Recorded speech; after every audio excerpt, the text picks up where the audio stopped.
Hello everyone, welcome back to my YouTube channel edu rocket. तो friends, IGNOU B Ed की जो series start की गई है BES 144 पेडागोजी ऑफ इंग्लिश, उसका ब्लॉक 1 उसकी यूनिट 3 आज हम इसमें डिस्कस करने वाले हैं, जो है approaches methods and techniques in English language teaching. उसका पार्ट 1 है फ्रेंड्स। इसकी आई थिंक 2 वीडियो और आएंगी, ये आपके लिए बहुत बेनिफिशियल होने वाली है, तो वीडियो को लास्ट तक ज़रूर देखिए। आइए आज की वीडियो स्टार्ट करते हैं।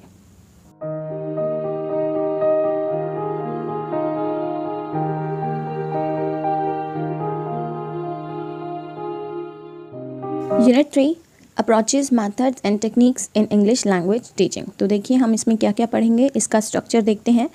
Objective, introduction, grammar translation method, direct method, और हम इन दोनों के बीच में डिफरेंस भी देखेंगे क्या होता है।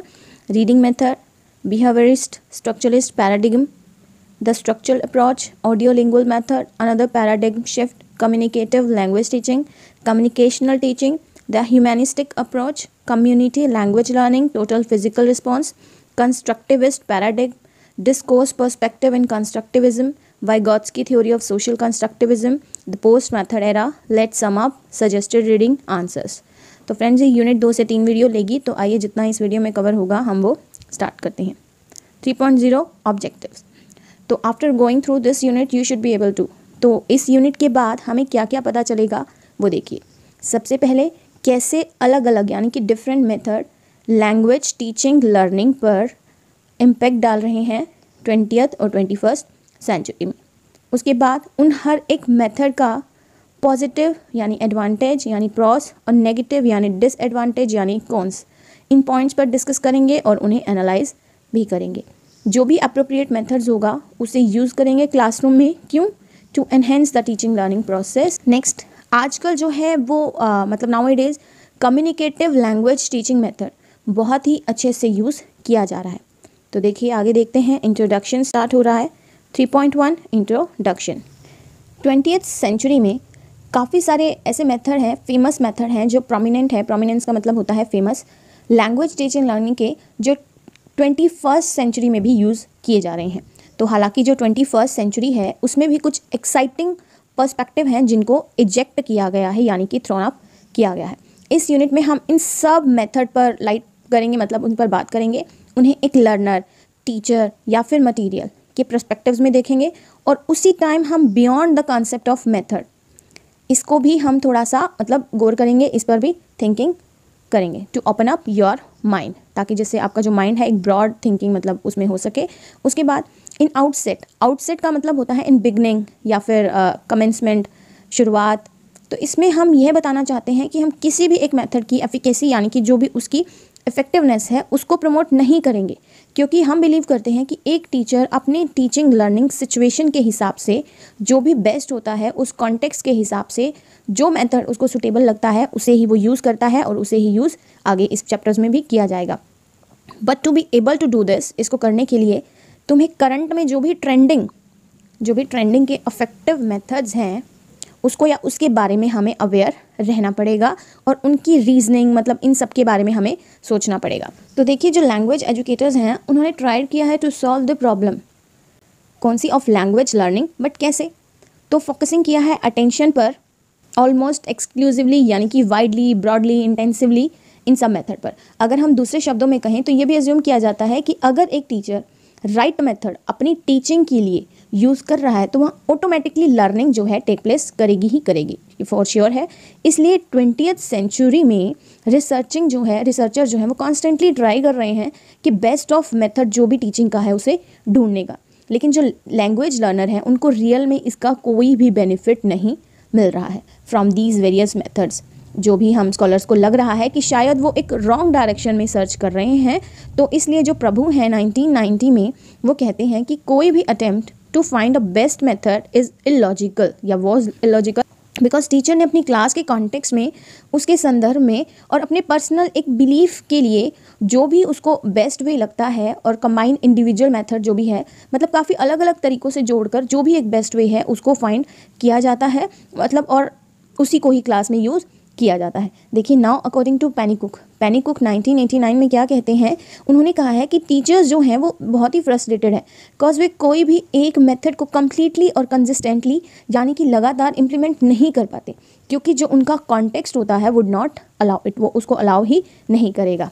और ये जो सर्च है एक बेस्ट मेथड फाइंड आउट करने की, वो टीचर्स जिन्होंने मतलब अपनी क्लास के साथ एंगेज होना है, जिन्होंने बच्चों को पढ़ाना है, उनके और रिसर्चर एकेडमिक के बीच में एक अनइक्वल रिलेशनशिप जो है उसको मेंटेन करता है, जो कि बिल्कुल भी सही नहीं है।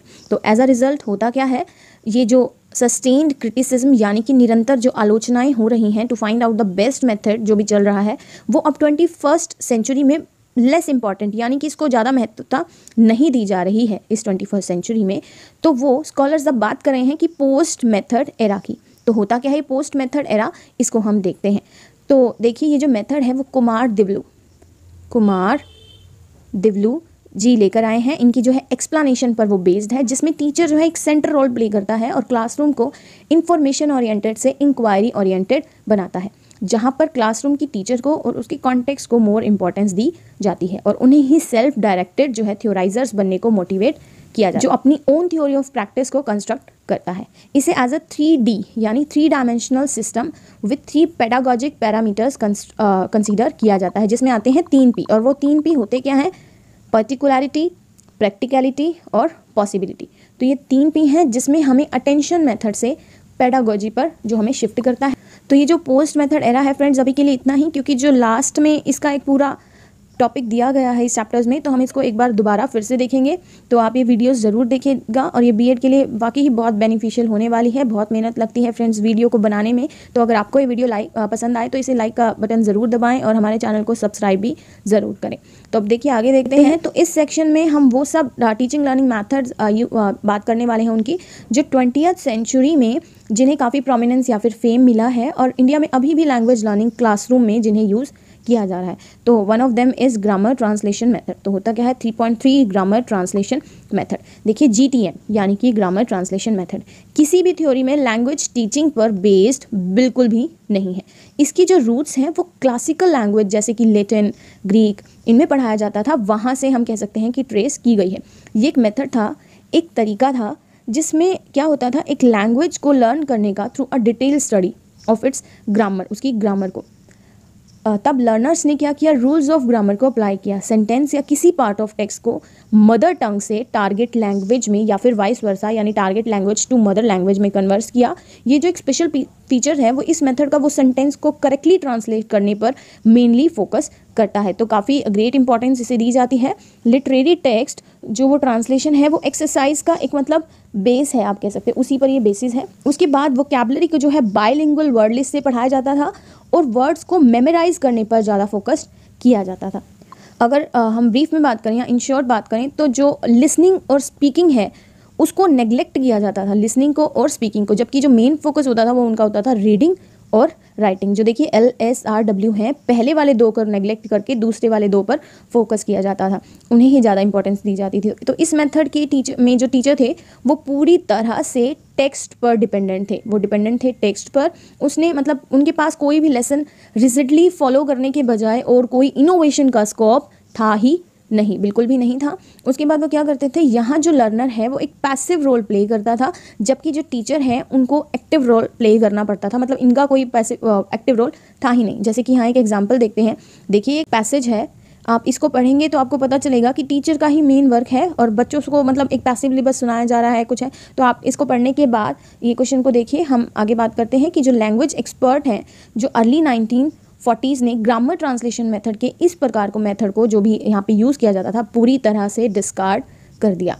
तो हुआ क्या, बिकॉज उन्होंने फील किया कि ऐसे जो डिटेल स्टडी ग्रामर है उसकी करके और कॉन्स्टेंटली मदर टंग से जब हम ट्रांसलेशन को मतलब यूज़ करते हैं तो ये एक तरह से बैरियर का काम करती है। ये मेन जो टारगेट लैंग्वेज है उसमें फ्लुएंट बनने पर एक तरह से रुकावट पैदा कर रही है। तो हाउ एवर रिसेंट ईयर में क्या हो रहा है, जो ग्रामर ट्रांसलेशन मेथड है वो टास्क का एक रिवाइवल हो चुका है, मतलब दोबारा से वो जनरेट हो चुकी है, तो बट एक मॉडिफाइड वे में। फॉर एग्जाम्पल अगर हम देखें, टीचर एक पेयर ऑफ स्टूडेंट्स को कह सकती है कोई भी एक फोक टेल सुनाओ अपनी ही मदर टंग में, और जैसे फॉकटेल होता है एक स्टोरी जो ओरिजिनेटेड हुई हो इन पॉपुलर कल्चर, जो अपने टाइम की एक फेमस रही हो, फिर उनको इंग्लिश में ट्रांसलेट करा सकती है, ट्रांसलेट इनटू इंग्लिश। फिर उसके बाद तब ट्रांसलेशन को कंपेयर करके जहाँ भी मॉडिफिकेशन रिक्वायर्ड है तो टीचर उसमें हेल्प कर सकती है, मतलब मॉडिफिकेशन कर सकती है, उसको मॉडिफाई कर सकती है। तो थॉर्नबरी जो है वो 2006 में कहते हैं कि ग्रामर ट्रांसलेशन अब तक सर्वाइव इसलिए कर रहा है क्योंकि जो इसकी इम्प्लीमेंटेशन है वो बहुत ही ईजी वे में, स्पेशली लार्ज क्लासेस में बहुत ही इजीली इम्प्लीमेंट हो जाती है। तो इसीलिए अब GTM को मतलब जो है अब तक यूज़ किया जा रहा था। उसके बाद अगर हम नेक्स्ट मेथड देखें तो वो है डायरेक्ट मेथड, 3.3 डायरेक्ट मेथड। तो यहाँ है direct method as a reaction to the grammar translation method. जो डायरेक्ट मेथड है वो एमर्ज हुआ है, यानी कि कम आउट हुआ है या फिर अपीयर हुआ है, कहाँ से, यूरोप से। तो ये मेथड का जो बेस है वो इस विश्वास पर टिका हुआ है, इस बिलीफ पर टिका हुआ है कि किसी भी फॉरेन लैंग्वेज को लर्न करना L1 यानी कि फर्स्ट लैंग्वेज जितना ही आसान होता है उसी की तरह ही होता है। इसका जो एमरजेंस है या फिर डिस्क्लोजर है वो लेट 19th और लेट अर्ली 20th सेंचुरी के कॉन्टेक्स्ट में स्टार्ट हुआ है। बट हुआ क्यों है, क्योंकि जब इंटरनेशनल बिजनेस और जो ट्रैवलिंग थी उसमें लोगों को L2 यानी लैंग्वेज 2 को यूज़ करना कंपलसरी हो जाता था, क्योंकि उनका कम्युनिकेशन बहुत ज़रूरी था। तो उस समय इसको लाया गया था। इसके कुछ प्रिंसिपल्स हैं जिनके जो इसके करेक्टराइज मतलब इसको दिखाते हैं। तो आइए देखते हैं वो क्या है। पहला ये है कि क्लासरूम इंटरेक्शन होता है, यानी कि डायरेक्टली इंग्लिश को यूज़ किया जाता है इसमें without the help of any mother tongue. तो सेकंड जो है वो है एसोसिएशन फॉर्म करना होता है। लर्निंग के प्रोसेस में जो एसोसिएशन होता है वो बहुत ज़रूरी होता है। जैसे स्पीच का एसोसिएशन होता है काफ़ी सारे ऑब्जेक्ट से या किसी एक्शन से या फिर किसी कॉन्सेप्ट से। सो हम कह सकते हैं कि यहाँ एसोसिएशन होता है बिटवीन एक्सप्रेशन और एक्सपीरियंस में। जो थर्ड पॉइंट है वो ये है एवरीडे वोकैब और फ्रेजल्स में ही पढ़ाया जाता है, उन्हीं के बारे में ही डिस्कशन किया जाता है, जिसे कह सकते हैं कि रियल कमांड ओवर लैंग्वेज जो है वो डेवलप होती है।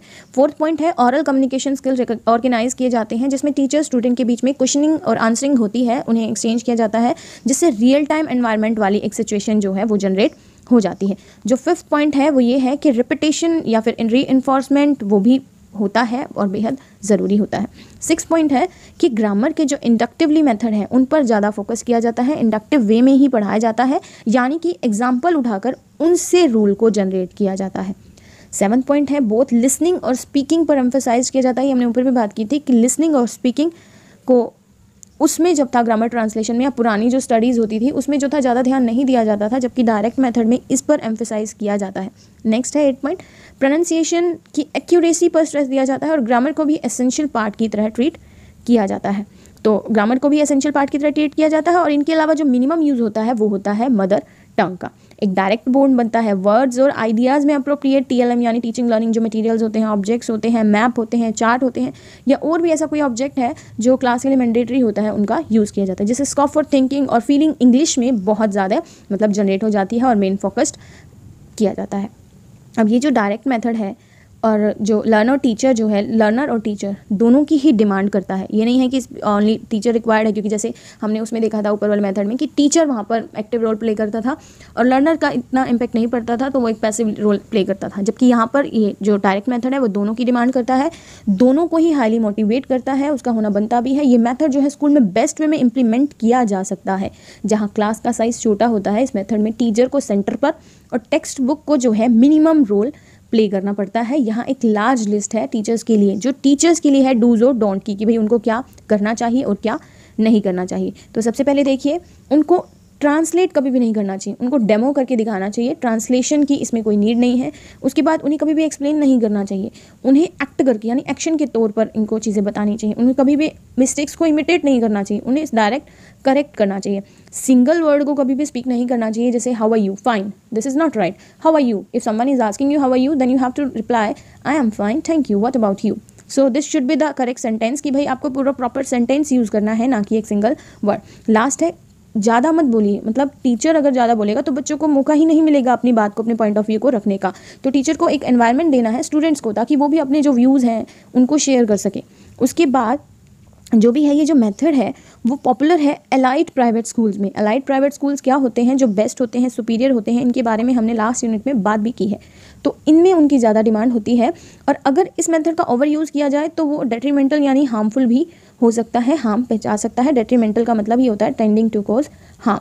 बिकॉज ये सिर्फ क्यों पहुंचा सकता है हार्म, क्योंकि ये सिर्फ मदर टंग को रिजेक्ट नहीं करता, बल्कि टीचर्स पर भी एक हैवी डिमांड पुट ऑन करता है। अब आगे एक एक्टिविटी दी हुई है जो डायरेक्ट मेथड को यूज़ करके है, तो आप इसको देख सकते हैं।